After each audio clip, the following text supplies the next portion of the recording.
Student today I explain major causes of French revolution. French revolution के जो major causes थे वो क्या थे? First, division of the society into 3 estate. As I have explained you earlier, society को 3 estate में divide कर दिया गया था। The first estate, the second estate and the third estate. And second reason is that heavy burden of taxes on the third estate. Third estate के लोगों से taxes ज़्यादा लिया जाता था। The member of the first 2 estate were exempted from paying taxes to the state. First 2 estate के लोगों को फ्री रखा गया था टैक्स देने से। So all the taxes were paid by the people of the third estate. और सभी प्रकार का जो टैक्स लिया जाता था वो थर्ड एस्टेट के लोगों से ही लिया जाता था।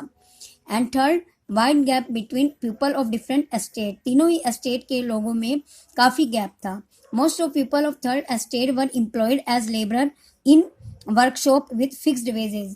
ज़्यादातर जो थर्ड एस्टेट के लोग थे वो एम्प्लॉयड थे, जैसे कि वर्कशॉप में कार्य करने वाले मजदूर इत्यादि थे, उनको मजदूरी भी फिक्स दी जाती थी। The wages fail to keep pace with the rise in prices. और जब कीमतें बढ़ती थी तो उनकी मजदूरी भी कम हो जाती थी या दी नहीं जाती थी। So the gap between the poor and the rich widen. इसलिए जो पुअर और रिच में गैप था वो काफ़ी था। नो पॉलिटिकल राइट्स, कोई भी पॉलिटिकल राइट्स नहीं थे। Out of the total population the first and the second estate had share of 2%।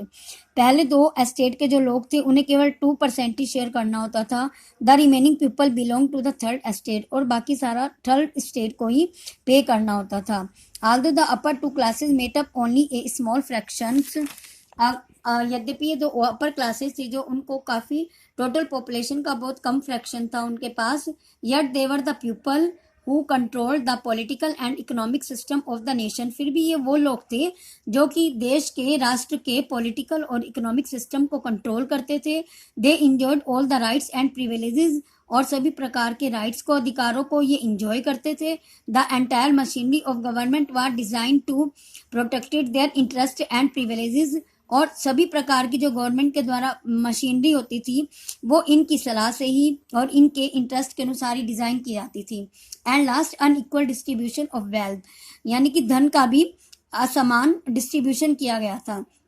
In the French society peasants made up about 90% of the population. 90% population थी जो वो peasant वर्ग से थी, किसान लोग थे। However only a small number of them own of the land, और बहुत कम के पास ही अपनी लैंड होती थी। दे कल्टिवेटेड, जहाँ पर वो खेती कर सकते थे। About 60% of the land was owned by nobles, the church and other richer members of the third state. और बाकी जो लैंड होती थी वो नोबल्स के पास होती थी, चर्च के पादरी इत्यादि लोगों के पास होती थी। Thank you.